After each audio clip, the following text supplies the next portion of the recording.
If you like really affordable makeup that looks so good on the skin, then this foundation will literally change your life. It literally looks like my bare skin. The shade match is also really perfect. As you can see, this side I have the foundation and this side I don't. Just because you have an expensive foundation doesn't mean that your skin is gonna look flawless with it. The biggest thing that will determine how your skin will look like with the product is how you apply it. In this video, I'll show you the proper way of applying a foundation balm so that your skin looks flawless. The foundation is a very affordable foundation and it's a good dupe for the KVD foundation balm. First things first, you don't want to just get any foundation balm. You want to get a foundation balm that has sodium hyaluronate, which helps to moisturize your skin and won't leave your skin dry. You also want to get one that is also long lasting and has a non-greasy formula. This will allow the foundation to stay put on your skin all day long. So this SheGlam foundation contains all these things, and a big thank you to SheGlam for sponsoring today's video. I've always wanted to try out their makeup products because it's affordable, and you guys know I love affordable makeup products. The foundation comes in a wide variety of shades, 30 shades, and they sent me 6 of the shades which look like this on my skin. When finding your foundation shade, you want to swatch out the foundation on your face or your chest area. But first, it's very important for you to determine your skin tone and your undertone before purchasing any foundation. So the first thing is to find your skin tone for that foundation. So on the Shein website, they have 6 main categories: fair, light, medium, tan, deep, and dark. Then next is choosing the right undertone within that category. So you want to look at the color of your veins on your wrist to determine your undertone. If your veins are green or olive, then you're of a warm undertone. If your veins are like bluish or purplish, then you are of a cool undertone. And if you don't see any color on your veins, then you are of a neutral undertone. To match your foundation, you want to swatch it out on your chest area or your face to determine which shade works for you. When blending it out, you want to start from your cheeks and then you want to blend it outwards. I love using a beauty blender to blend out liquid foundations because they help to absorb any excess product on the skin. But for foundation balms, I like using a flat foundation brush because it just makes the blending easy with the balm and it really helps to give it a flawless finish. The brush allows me to only apply what my skin can handle. And of course, because you've applied primer, you don't have to worry about your skin absorbing any of the foundation on your skin. If you fail to apply the foundation in the proper way, it might look unnatural and it's gonna cake up on you and won't look natural on your skin. No matter what kind of coverage you're looking for, you always want to build up the coverage because every foundation is different in coverage. The foundation is also a full coverage foundation, so if you have like acne and discoloration, it covers up a lot without looking cakey. But remember to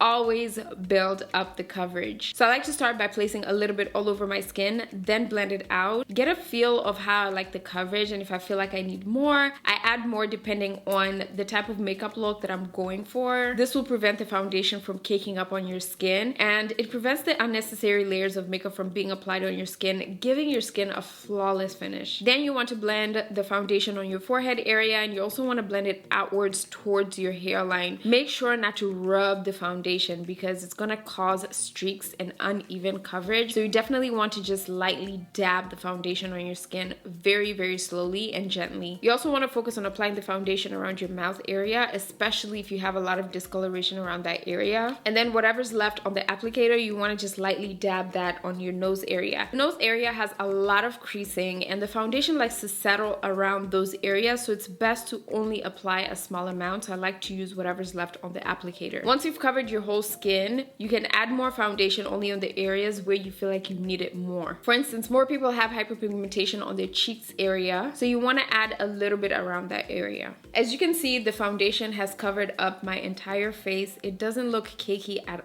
all. It feels so good on the skin. It literally looks like my bare skin. The shade match is also really perfect. As you can see, this side I have the foundation and this side I don't.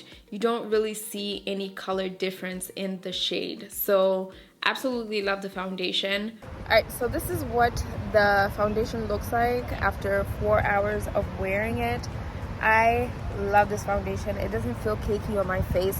It feels very comfortable, and I wanted to show you guys what it looks like in natural lighting so that you know how it's gonna look like on your skin when you're wearing it outside. And I'm honestly really satisfied with it. Shade match on fleek. I did something very simple. I did like a little smoky eye with a simple glam. You can definitely do a full glam with this because it's a full coverage foundation. or you can do something light and simple, like an everyday type of wear. KLJ, welcome to a channel where